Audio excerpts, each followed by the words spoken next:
Thanks, Sarah. What an amazing day. Now, many of you have heard me speak before, and standing on the stage is nothing that isn't a normal part of a weekend for me, but wow, to follow Jeff Bland onto the stage is A, a highlight of my career, and B, for those of you that have never heard him speak before, wow, wasn't that absolutely phenomenal? And I just heard somebody say, it's just like he's having a chat. And that is Jeff. That's what we all love about Jeff. He just comes out here, has a bit of a chat, and blows us all away. Now, unfortunately, ladies and gentlemen, I don't have the skills of singing or playing a guitar. Nor can I do accents like Amanda's amazing Glaswegian accent. So I'm afraid all I can bring to you this afternoon is a bit of LPS and endotoxemia. Hopefully it won't be a disappointment in comparison to those great shows this morning. Now, we've already had an amazing entry into the microbiome. Dr. Stephen Sandberg-Lewis has done an amazing job of bringing SIBO to life and the consideration of altered microbial balance as a driver of many different chronic diseases. We've got that message come across time and time again about if in doubt, start with the gut. I always teach my students, don't ever panic because you will never get it wrong if you start with the gut. But what I want us to do today is to think, well, is it just a gut, or do we need to think at a deeper level within that microbiome? Jeff talked to us about the opening into the immune system and microbial dysbiosis and altered immune system regulation. We very much know that it's the microbiota that can shape a healthy immune response or predispose us to disease. Now, I've got an opportunity to talk about one of my favorite topics when we're thinking about that microbiome. Because for many, many, many years, we've just said the gut is the seed of all health. Probiotics are so influential on optimal gut flora. But now we understand much more. Now we've got the opportunity to dig down deep and see specific parts of that microbiome in relation to many areas of health or ill health. Now, Jeff always brings to life that belief about a wellness system, not a disease system. Now, I'm going to be focusing my next hour with you on liver disease and non-alcoholic fatty liver disease. Now, we do know that some of us are more prone to toxic imbalance than others. Jeff talked to us about epigenetics. Now, for most of us, that's a topic familiar to our hearts, considering the different P450 pathways. But we can now even go further into the influence of those, considering why some of us are more influenced by toxic exposure. Think about that individual that says to you, I step in the lift with somebody with perfume and I get a migraine. The influence of more toxic exposure via Wi-Fi. I'm not even going to go there with 5G today because that would be 6.5 hours in its own right, wouldn't it? But what do we need to think about? Why are some people more influenced than others? Why is the impact of that far greater on some individual than others? Think of that total toxic burden, that bucket that we keep filling and filling and filling, yet not really giving it the opportunity to empty. Think about poor elimination. Stephen did a great job of talking about constipation associated with SIBO. How many of you seeing that now? How many of you seeing children present with chronic constipation? Maybe not just related to SIBO, but children not opening their bowels for days on end. It's definitely linked to the microbiome, though, isn't it? And the diet that they're eating. We've talked about intestinal dysbiosis, the consideration for nutrient deficiencies, but not just what's not on the plate, but what's not being absorbed. And I think that's a real game player when we're thinking about this. Stephen talked to us about villi atrophy, villi damage associated with SIBO. What does that influence with regard to iron absorption, B vitamin absorption, that then go into feeding other systems within the body? This is what functional medicine is all about, a systems-based approach to medicine, pulling all of those connective dots together and seeing the whole of the bigger picture. Oxidative stress, and I'm going to be talking to you more about reactive oxygen species as a side effect. as an impact of altered microbial damage and liver detoxification issues. We've then got to think about the influence of stress. Think about happiness being a part of wellness, or unhappiness being a driver of illness. It's all your considerations. So we know that nutrition can modulate the toxicity of environmental pollutants. It can be an agonist or it can be an antagonist. So when you sit there with a client in front of you, what is going through your head around those processes? So if we just very simply think about a functional medicine principle around detoxification, we want to minimize exogenous toxic exposure. But what about internal toxic exposure? That's what I'm interested in. So you might sit there and go, oh, I filled in like a exposure questionnaire to say, what are you being associated with? No, you don't smoke. No, you don't drink. No, you don't live in the city. No, you don't wake perfumes. But yet you've still got all these toxic symptoms. Where's the toxicity coming from? Endogenously. And that's what we're thinking about today. We've got to think about ensuring adequate hydration and oxygenation. Now, right now, I know that my oxygen stats are going to be low because I've not yet learned to breathe and talk simultaneously. But many of us aren't able to do that. Many of us are in such a state of stress, we forget to breathe. And then we've got to be thinking about our antioxidant reserve. And again, not just the rainbow of colour, but the body's ability to utilize them. The body's ability to absorb them is my consideration.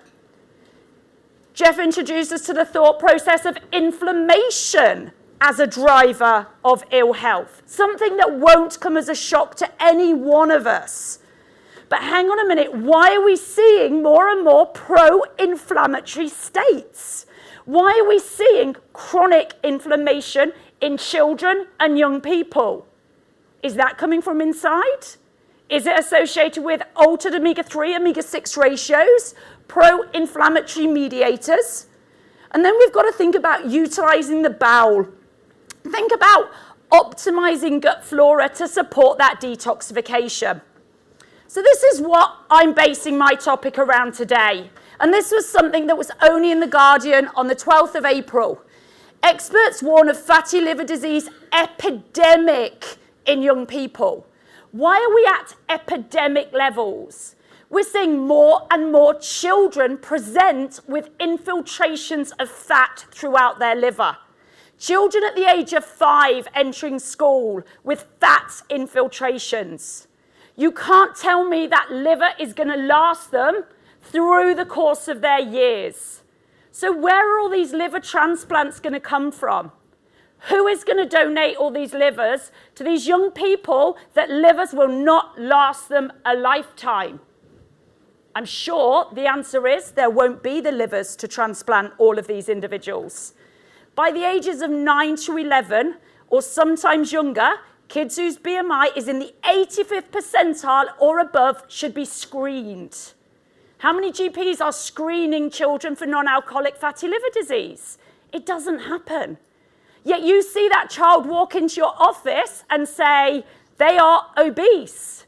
Do I need to be trying to prevent this in them? Now, we've got some American guests among us. Amanda even mentioned about her trip to America.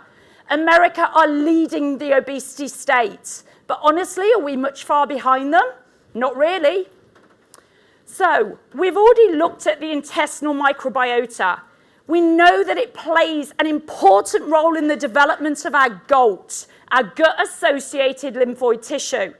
We know it's associated with our IgA secretions and the production of antimicrobial peptides.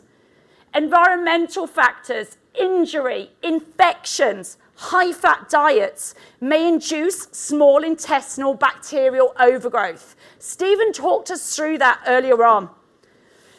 We also know that increased intestinal permeability promotes the translocation of bacteria and bacteria products. Pathogen-associated molecular patterns, PAMPs, Jeff introduced us to that concept, and damage-associated molecular patterns, DAMPs. This is now the new speech of our industry. because this is the level that we need to be working at to really make a difference. So malfunction of these tight junctions, again, Jeff talked to us about the concept of the sticky glue, didn't he? They play a critical role in gut leakiness. Then we've got the activation of toll-like receptors, and these induce hepatic inflammation. There's your inflammatory mediator just been turned on. That's what you need to consider. It also induces lipogenesis, fibrogenesis, oxidative stress, and alters insulin sensitivity. This is all coming from inside. This is silent. Do you feel these changes happening in your body? You don't wake up and go, oh, my liver's feeling a bit inflamed today at these early stages. No, it's just happening, and we have to consider it's happening in many of our clients. So malfunction of these tight junctions plays a critical role in gut leakiness. Activation of these toll-like receptors, the hepatic inflammation, and this is where we need to focus our work right now. So in normal conditions, bacterial translocation from the gut to the liver is effectively prevented by gut barrier function. As soon as that glue starts to open up, that doesn't happen any longer. We're not self-protected. Furthermore, small amounts of bacterial products, such as LPS, can enter into the liver. So these lipopolysaccharides are now transporting from the gut into the liver. They're rapidly removed by cleansing and detoxification function of a healthy liver. So therefore, activation of the immune cells and subsequent induction of inflammation is effectively prevented. However, in the pathological condition, bacterial translocation is increased by impaired barrier function, bacterial overgrowth, and compositional changes of gut flora. What did Stephen talk to us about earlier on? It's that altered gut flora that I'm now drilling down into. He set the scene. He set the scene for why so many people have got altered beneficial bacteria. And now we're looking at the implication of that, the induced immune cell activation, the induced inflammation. So as the liver receives its majority of its blood supply through the portal vein, there's constant anatomical and functional relationships between gut and liver. And it's based on the gut-liver axis. It's based on the interconnection between the two. So it's logical that any alterations in gut homeostasis is also going to create alterations in liver homeostasis. So this is where we've got to think about Stephen SIBO. We've got to think about Jeff's altered microbial dysbiosis. And now we're thinking about the development and progression of non-alcoholic fatty liver disease. So despite the significant rising epidemic of non-alcoholic fatty liver disease, treatment options with proven efficacy are almost insignificant in the medical model. They're limited to in both adults and in children. Hence why we know that children's livers are not going to last them their lifetime. And this is what I was saying about, are they going to require liver transplants? And like I also said, it's a silent disease. Now, in non-alcoholic fatty liver disease, you might not see the systemic inflammatory state, such as raised CRP. But as the transition to NASH goes up, then maybe CRP will also start to raise. So maybe then you'll start to see labs altered. It was thought to be a comorbidity of type 2 diabetes, but could it in fact be a driver? Is this where you need to think about starting your work, not just going type 2 diabetes, and the liver? We've then got this lipid accumulation interferes with insulin signaling, hence why it could be the catalyst. Now, altered intestinal permeability may favor the passage of bacteria-derived compounds into systemic circulation, causing a systemic inflammatory state, characteristics of metabolic syndrome. The interaction between intestinal permeability and luminal bacteria is involved in the pathogenesis and evolution of non-alcoholic fatty liver disease. Microbiota pharmacological modulation could therefore be a targeted treatment in NASH. So what does that tell us, ladies and gentlemen?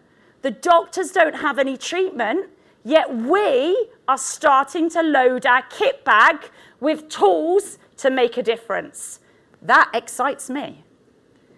Now, we've already mentioned gut permeability and the presence of SIBO correlate with the severity of steatosis, but not with the presence of NASH. These findings were confirmed in a further study. Additionally, authors found an enhanced expression of toll-like receptor 4 and release of interleukin 8. Moreover, increased intestinal permeability and higher levels of blood LPS were found in children with NASH compared to those with non-alcoholic fatty liver disease. These data confirmed findings based on rodent models showing that higher intestinal mucosa permeability promotes the increase of LPS levels in portal bloods and in liver inflammation. So we've already covered PAMPs, we've already covered DAMPs, we've looked at TLL4 causing hepatic fibrogenesis. Furthermore, the intestinal microbiota reduces fasting insulin adipose factor expression. So we're also looking at altered expression. We're looking at lipogenesis and free fatty acid uptake. So the gut microbiota have an increased capacity to harvest energy from when we're thinking about short-chain fatty acids. Jeff introduced us to that concept in his talk. Endogenous ethanol production by some bacteria is another mechanism for damaging the liver. So we all think about ethanol as an alcohol source, as a source of damaging the liver, but what about ethanol produced from bacteria? What about the impact of those intestinal bacteria exerting on the production of reactive oxygen species? Oxidative damage. Oxidative damage from internal damage. And this is what I was saying, when you're considering your total toxic burden bucket, it isn't just about what comes from the outside. So we've looked at the impact of a breakdown in tight junctions. Jeff introduced you to that concept of zonulin being a massive influential factor when we consider things like autoimmune diseases, when we consider things like atopic conditions, when we think about increases in allergic presentation. That's definitely something that's growing in the Western world. But we've also got to think about what's the impact of that microbiome on children's progression of wellness. And if we go back to the beginning of life, now to me, the first 1,000 days of life is the most significant in the development of the microbiome. Now, we always used to think of that 1,000 days, the clock starting when the baby arrives in the planet. Were you born vaginally? Were you born by C-section? But now we know the 1,000 days begins in vitro. The 1,000 days is influenced by the stress of the mother's diet, pharmaceutical drugs that the mother took in previous years. So if that microbiome is altered in the first 1,000 days of life, is that a driving factor of non-alcoholic fatty liver disease in children? Yes, it is. So does that make us want to practice preventative health? I'm very aware, Jeff, last night you talked about not using the word preventative health and using the word wellness. But it is. It's about seeing those children walk into your clinic saying your microbiome is altered, and that therefore is a risk factor for SIBO and non-alcoholic fatty liver disease. Unfortunately, we're not practicing enough preventative medicine, are we? And this is why this is now at an epidemic state. So the results of this study provide the first evidence that non-alcoholic fatty liver disease in humans is associated with increased gut permeability, and that this abnormality is related to the increased prevalence of SIBO in these patients. So actually, who came first, me or Stephen? Who was the one that was the catalyst, the chicken or the egg? What we know now is we're both at loggerheads, aren't we? We're now in a vicious catch-22 cycle. And that's why, as functional medicine practitioners, as nutritional therapists, we have to see the whole picture. Whereas in the conventional model, his clients would go see a gastroenterologist and my clients would go see a liver expert. But can you cut those two parts apart from each other? Of course you can't. We have to consider working together as a collaborative team. And that's what functional medicine is all about. Utilizing the skills that we've both put on the stage today to really come up with a protocol consideration for altered bacterial dysbiosis and for non-alcoholic fatty liver disease simultaneously. Now, what about the impact of fructose? How many times do your clients say to you, okay, I've taken sugar out? As many of you will know, I specialize in oncology. And the clients are always saying, okay, Joe, I've taken the sugar out. And then you look at their food diary and there's 12 pieces of fruit crept in that weren't there previously. And then you've got to inform them that actually they haven't taken the sugar out and that they've got a huge amount of fructose influencing their microbiome. Now, under healthy conditions, the intestine is organized into large numbers of self-renewing cryptophyli units. And this guarantees effective secretory and absorption functions. Now, elevated concentrations of fructose favor pro-inflammatory microbiota, producing endotoxins and suppressing the production of short-chain fatty acids that are essential for intestinal barrier function. So then we've got pro-inflammation, we've got the LPS, we've got the PAMPs, we've got the TLR4, we've got the TNF-alpha. So the endotoxins increase inflammation by activation of the Kupffer cells through binding to the TLR4 and the formation of reactive oxygen species. So now we're in a pro-inflammatory, pro-oxidative state. So these formed radicals induce hepatic damage and fibrosis. Furthermore, in the liver, the fructokinase generate fructose 1-phosphate from fructose that is degraded into products, providing substrate for de novo lipogenesis, promoting steatosis. So what does that tell us about fruit? I hate to tell you, but we can't laden it in the diet, and we really do need to educate about fructose as being a factor in a non-healthy liver. So the metabolism of the fructose in the liver starts with a phosphorylation to fructose 1-phosphate, as I said. This happens quickly and causes an accumulation of the AMP, which stimulate the AMP deaminase and the xanthin oxidase, the pro-inflammation in a nutshell. So this results in elevated production of uric acid and in the liver and in the serum. How many of you are running tests for uric acid and seeing uric acid to be sky high? I know it's something that I'm seeing come back on my labs much more now than ever before. This uric acid triggers adipose tissue formation, glucose intolerance, elevated blood pressure, and dyslipidemia. So never look at a lab and go, oh, it's just because you've got a bit of gout. You've got to think about it as a much bigger influencing factor. And that then will cause more mitochondrial damage, more reactive oxygen species. It's more influential. So what we've got is we've got hepatic cell death pathway and liver injury in response to high-fat diet exposure. A high-fat diet induces multiple cell death mechanisms, including both capase-dependent apoptosis and RIP3-driven. And we can see them in this diagram here. Sorry, I haven't got a pointer. The inhibition of the RIP3 exacerbated hepatocyte apoptosis following the exposure to a high-fat diet, and thus aggravates liver injury and inflammation.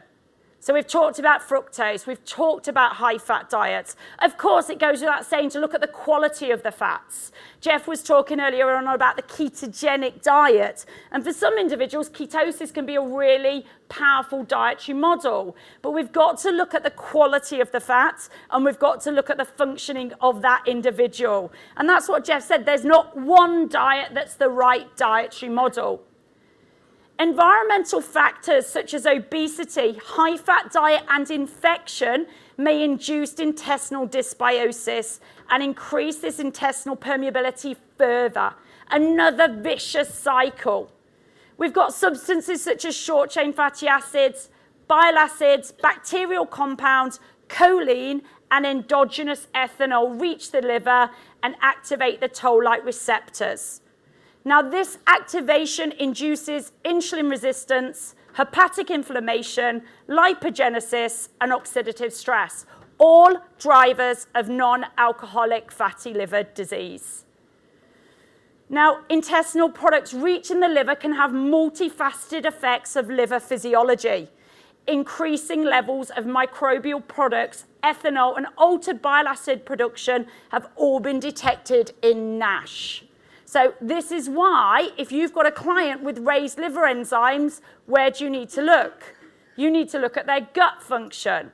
You've got to look at other metabolites, such as their uric acid. You've got to look at what's on their diet diary. You've got to think about their total bucket. Now, we've already talked about high-fat diets. Now, dietary choline is metabolized by the intestinal microbiota to trimethylamine, and this results in choline deficiency. Hepatic choline deficiency results in decreased VLDL, and this produces further hepatic steatosis. So what's going on with the choline? Suppressed secretions of the antimicrobial peptides and proteins, so the AMPs that we've talked about, and possibly the ethanol itself, contribute to bacterial overgrowth and dysbiosis. And that's what I was saying, chicken or egg, which one's coming first? So an influx of these microbial products into the liver via the portal veins results in the hepatic inflammation, which synergizes with ethanol to induce alcoholic fatty liver disease in somebody who doesn't drink alcohol.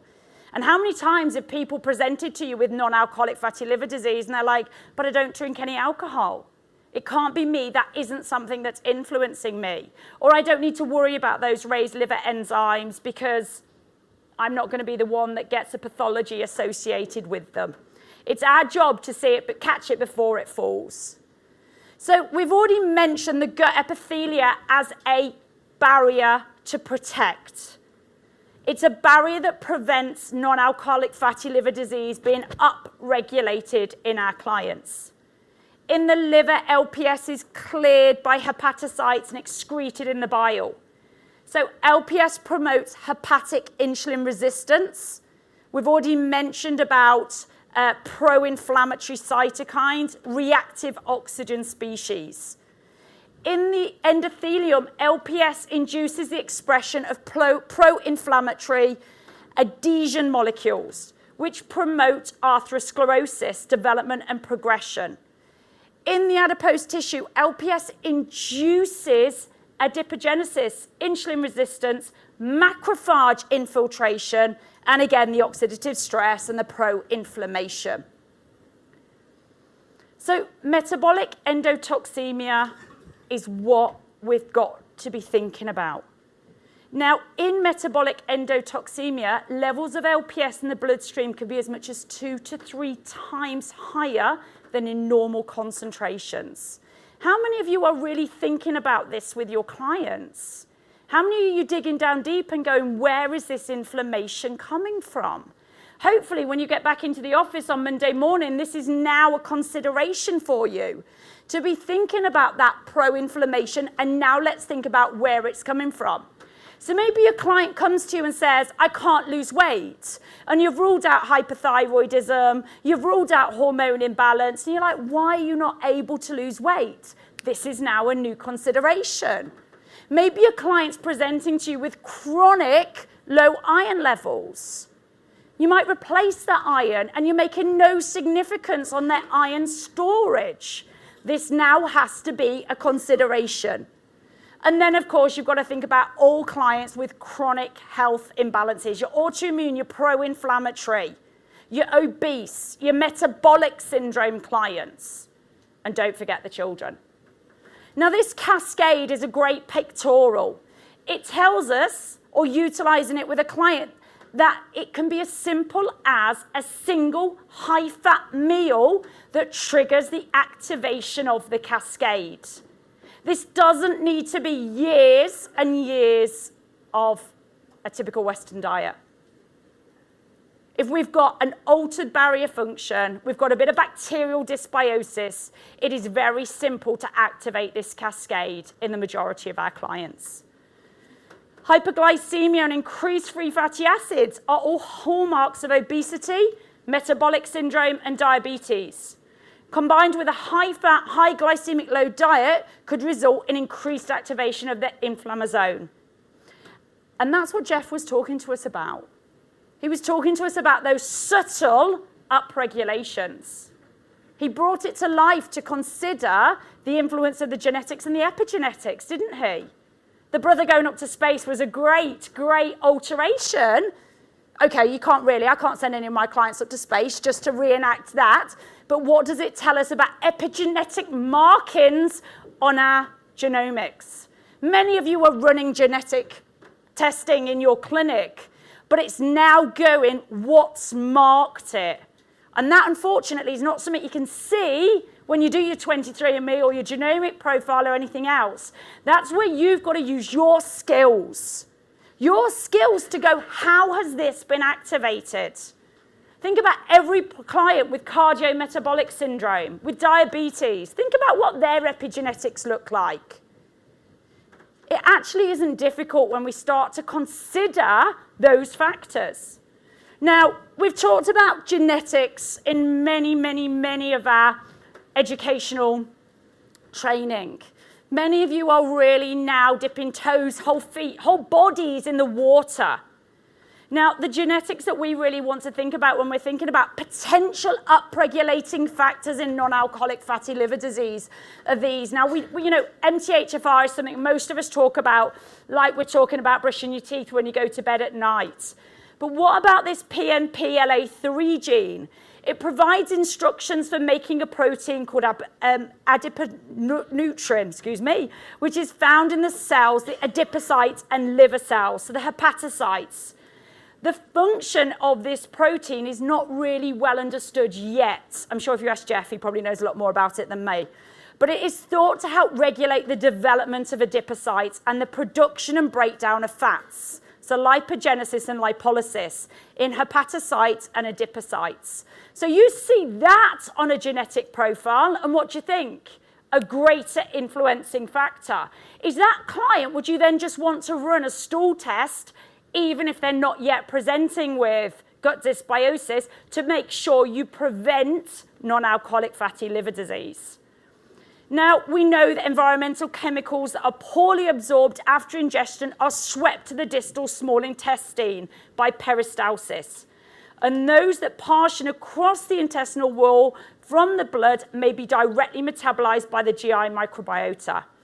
Most xenobiotics are non-polar and therefore readily absorbed from the GI tract, then transported by the portal vein to the liver for detoxification. Now, if we've got an altered P450 phase 1, we've got altered SNPs on our phase 2, we're going to struggle more and more with those.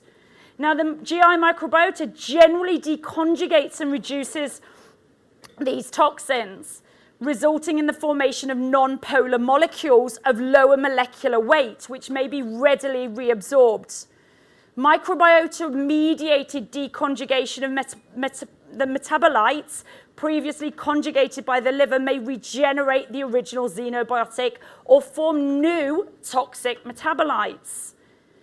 Environmental chemicals can also interfere with the composition of the GI microbiota, which may lead to further damage to the host. And that's why you might not have the story like Stephen dug down deep and went, what about all the antibiotics for the acne?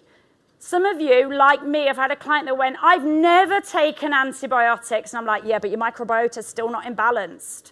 Where is it coming from? Maybe this is the answer. Pollutants can also change the metabolic activity of the microbiota, which may affect the activity of endogenous metabolites or the toxicity of other xenobiotics. So again, another one of those vicious catch-22 cycles. So think about that bucket. Think about that total toxic load. Where's the plasticizers? Where's the petrochemicals? Where's the pesticides and the pollutants coming from? It doesn't take much exposure. In fact, look at this study. An ultra low exposure to Roundup. So we all know about Roundup. The Americans amongst us will know a little bit more about Roundup than us British, but we all know about it. And this research study says of only 4 nanograms per kilogram of body weight per day, which is 75,000 times below the EU, and lots below the American permitted levels, result in a non-alcoholic fatty liver disease. So how important is organic produce to our clients? You know, and people say, but oh, it's so much more expensive. So is a liver transplant so much more expensive? What do they say? If you don't make time for wellness, you've sure got to make time for illness. We cannot not take action. Now we know that many of the toxicity have molecular mimicry impacts on the body. Let's just take BPA. BPA increases prolactin. When else do we see prolactin being increased? Breastfeeding. So when we've got a man with increased prolactin, do we really think that that's a good idea? No. But yet that's one of the many influencing factors of BPA on the body. Now, we've talked about this conjugation and deconjugation of our toxins. That's what made me want to consider the impact of beta-glucuronidase. This is why whenever I'm working with obesity, whenever I'm working with metabolic syndrome, I have to run a GI-FX on them. And one of the markers, as well as looking at the microbial imbalance that I always want to ascertain, is beta-glucuronidase. When you start to see that sort of 3,500, 4,000, 6,000, 10,000, you've got to be thinking about altered imbalance or inability to handle the toxins. That's something we have to think about. So you really do want to think about utilizing the marker beta-glucuronidase, thinking about the function of that enzyme. Now we know that higher levels of beta-glucuronidase are associated with breast cancer. But now we're talking about the influence of it on many other functions. So adding in calcium D-glucarate, food sources, or supplementation in those bigger numbers is an absolute easy, no-brainer intervention for people who've got altered microbial dysbiosis. Whilst, of course, always asking that really important question, why? Why is the beta-glucuronidase raised? And that's likely to be because of the microbial imbalance. So then you've simultaneously got to work on the microbiome as well as working on the enzyme pathway. We also want to think about what else enhances the secretion of toxins by increasing bile flow. How easy is it to get some of these into our protocols? I'll never be told not to put a cup of coffee into my protocol to have some therapeutic benefits to my liver. Now, we know about the power of probiotics. The World Health Organization has defined probiotics as live microorganisms, which when administered in adequate amounts confer a health benefit to the host. But hopefully we now know that it's not just about the gut microbiome. We're now finding strains of beneficial bacteria that can lower blood pressure, that can lower cholesterol levels. We know that the microbiome in the vagina has a massive influence on the health of an unborn child. We know that the microbiome in the mouth has a massive impact on gut dysbiosis. If anybody wants to look at the work of Dr. Jason Harlick, who's set up a company called Probiotic Advisor, that's his life's work, to look at unique strains of probiotic and the influence that they have on wellness. Let's not just think about probiotics as a gut supplement. They're a supplement for considering so many different factors within our body. Now, next thing that we want to think about is where can we really abstract the data on clinical trials for the beneficial effect on non-alcoholic fatty liver disease and NASH. I don't know about you people, but I love data. I love geeking out in the research because I want to know that what I'm telling my clients is evidence-based. Now, they're not all double-blind placebo-controlled trials, but what they are is anecdotal evidence over population groups of influenced individuals. Now, that's usually good enough for me because that will usually give me enough data to go, how influential could this be? Always think geek out in the research is a great place to begin. So we know, we've already talked about the gut microbiota. Now let's look at the probiotics' effect on NASH. Probiotics decrease levels of ethanol, phenol, and endotoxins. There you go. There's a specific mode of action to what I've just been talking about. 4 randomized human trials showed improvement in ALT, AST, total cholesterol, TNF-alpha, and decreased insulin resistance in non-alcoholic fatty liver disease. Okay, we can make a difference.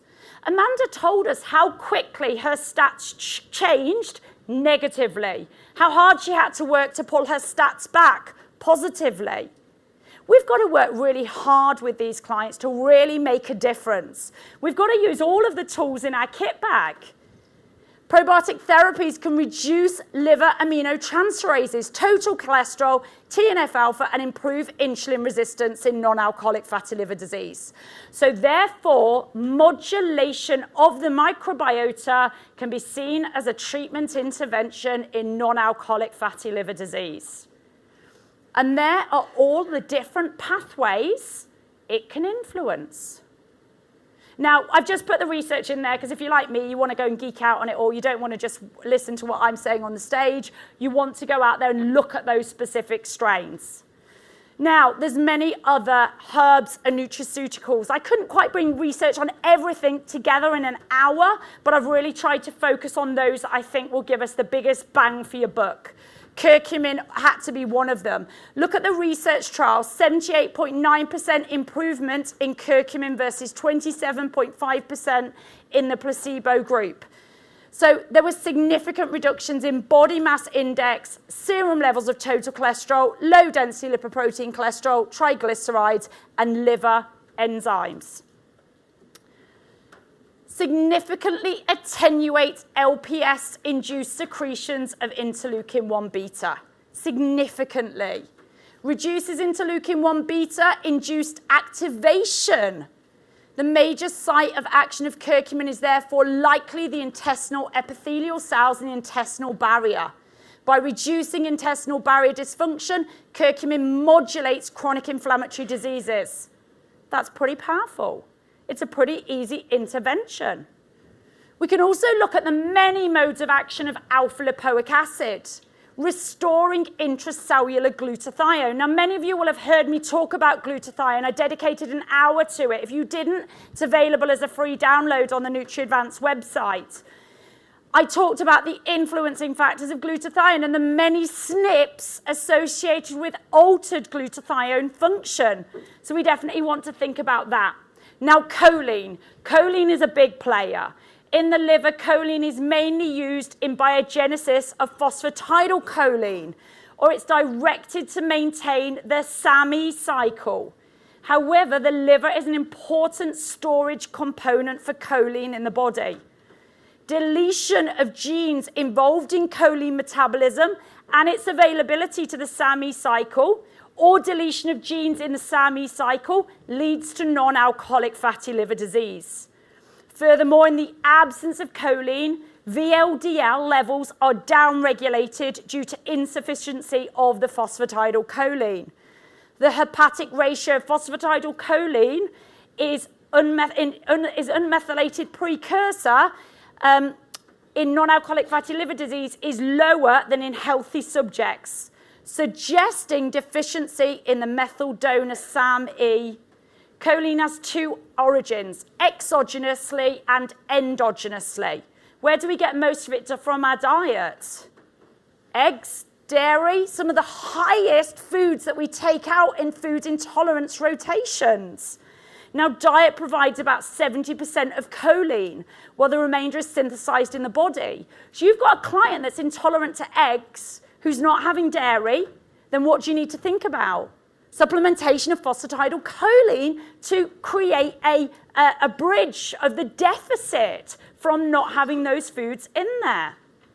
Epigenetic mechanisms modify liver function.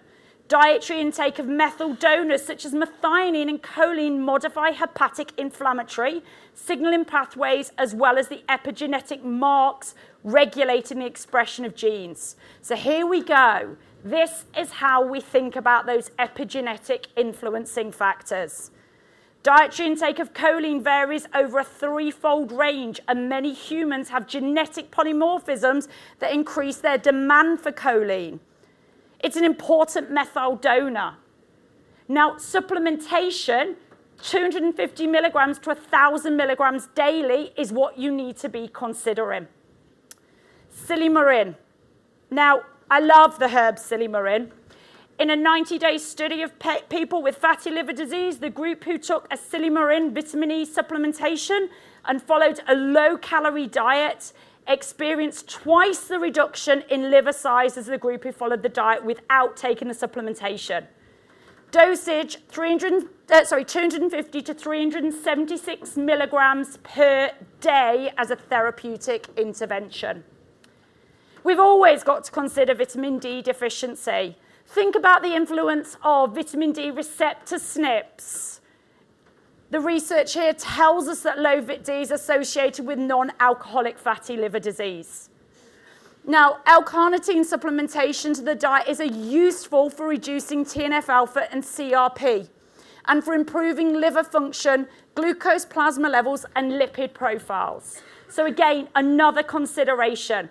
500 milligrams twice a day, but you need to do it for an extended period of time. 4 weeks is not going to cut it. 6 months is much closer to the mark when we're thinking about therapeutic interventions. So I've already thought about I've already mentioned vitamin E mixed with silymarin. Hepatocytes steatosis results from dysregulation lipid metabolism that leads to elevated oxidative stress. We've covered that. We've covered pathological ROS formation, which overwhelms our antioxidant defense. This is why we've got to think about increasing vitamin E. Now, a recent meta-analysis looked at vitamin E treatment and improved liver enzymes in both children and adults with a diagnosis of non-alcoholic fatty liver disease. Guidelines are looking at a dose of about 800 IU a day to be influential. We've also looked at the positive effects of vitamin C deficiency on the progression of non-alcoholic fatty liver disease. As a cofactor for the 7-alpha hydroxylase, catalyzing the conversion of cholesterol, vitamin C deficiency may increase circulating levels of cholesterol by reducing its excretion through the body. Vitamin C has been shown to decrease mitochondrial reactive oxygen species formation and also help with the recycling of glutathione peroxidase. We can't help but think about polyphenols. Polyphenols have been all over our industry. So when we're considering pre- and probiotics, we also need to consider polyphenols. Again, we're thinking here in this research study, looking at taurine and T polyphenols. It can be an effective treatment for non-alcoholic fatty liver disease. Taking coenzyme Q10 at 100 milligrams a day can result in significant decrease in liver aminotransferase and gamma-glutamyl transpeptidase. So when you start to see those markers high on labs, you now have tools as to how to lower them. We've got to think about omega-3. We've got to think about the downregulation of inflammation. Now, this was looking at an ultrasound following the intervention of omega-3 supplementation and shows a reduction in liver steatosis. So what does that tell us? It's never too late to make change. Our results indicate that alanine aminotransferase, triglycerides, and serum tumor necrosis factor levels, as well as fatty liver, improved after polyunsaturated fatty acid administration. Sometimes we forget the basics, but the basics can be so influential. When we're thinking about omega-3, you've got to be thinking of doses of like 2 to 4 grams a day. I regularly see people kind of giving like half a gram to a gram, and it's like it's not going to be enough when we're thinking about these individuals. Possible molecular mechanisms of NAC in reducing reactive oxygen species and inflammation at doses of 600 milligrams twice a day on an empty stomach. You can see this diagram is amazing. If you look at it, how many modes of action does NAC have? It's huge. Now, berberine. The potential mechanisms in berberine in the treatment of non-alcoholic fatty liver disease are multifaceted. They work at improving insulin sensitivity, activating the 5-AMP activated protein kinases. Berberine inhibits mitochondrial respiratory complex and therefore improves liver enzyme function. Berberine regulates intestinal microbiota, reduces the entry of microbial products, and repairs gut permeability. I think berberine has to be one of my favorite supplements as a herb to work on Stephen's SIBO. I love berberine. A few more to just consider whether you're doing it through food. Ginger. Ginger supplementation results in significant reduction in liver enzymes. Cinnamon, again, I'll let you read the research because I really want to finish off by telling you one of my case studies. So I want to introduce you to David. David knows he's come here today, by the way. He was very honoured to come in front of you all to be my case study. David's a 58-year-old businessman working in the city. High stress, often working from 5 a.m. to 2 a.m. the next day, so often at home for just a couple of hours to sleep for an hour and shower. It sounds quite far out, but honestly, I see lots of high-flying businessmen that do this. Most of them will drop dead of a heart attack within a month of retiring, but that's how they live their life. Flies frequently across time zones for meetings, then you've got to think about melatonin, the influence of melatonin on testosterone levels. Trains with a PT 2 to 3 times a week. Eats often in restaurants, aims for a low-carb meal largely, but not always a possibility. Frequently has diarrhea, thought this was normal. Alcohol, aims to keep it under 21 units a week, but this is not always the case. A BMI of 26.5, family history of cardiovascular disease, dad's got type 2 diabetes. Cardiovascular disease is dad and his mum's got the type 2 diabetes. No pharma, no supplementation. So my goals from the first plan was to increase the fluid intake as currently very low, optimize phytonutrient intake by opting for a Mediterranean-style diet, eat within a 10-hour window, and to minimize alcohol by honoring 3 alcohol-free nights a week. And I sent him away to do a functional DX and a GIFX. So we can see from his functional DX that his gamma GT was 413, super high. I even got a phone call from Jonathan at Functional DX to go, do you know that your client's gamma GT is that high? We can see that many of his other liver enzymes, his ALT and his AST, are also raised. Doesn't really come as a shock. And then he's got a ferritin of 423.5, so huge. Now, obviously, what's coming to mind at that point? Has he got hemochromatosis? His vitamin D is a bit suboptimally low. B12 and B9 are a bit suboptimally low. Homocysteine is really high at 15.2. And we can see on his GIFX that he's got potentially pathogenic bacteria, a parasite, and low levels of good bacteria.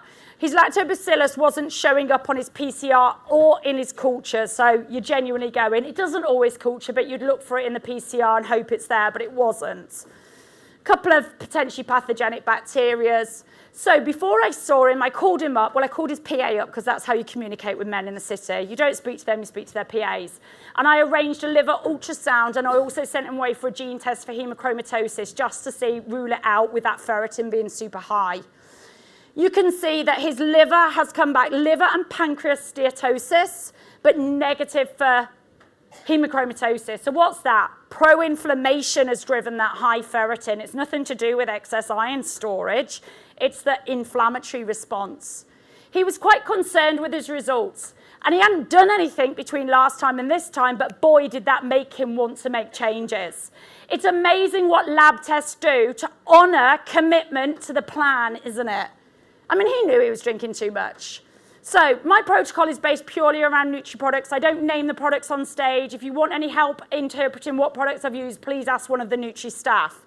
I used our broad-spectrum berberine to help from an antimicrobial point of view. I already talked about all the gains in berberine in non-alcoholic fatty liver disease.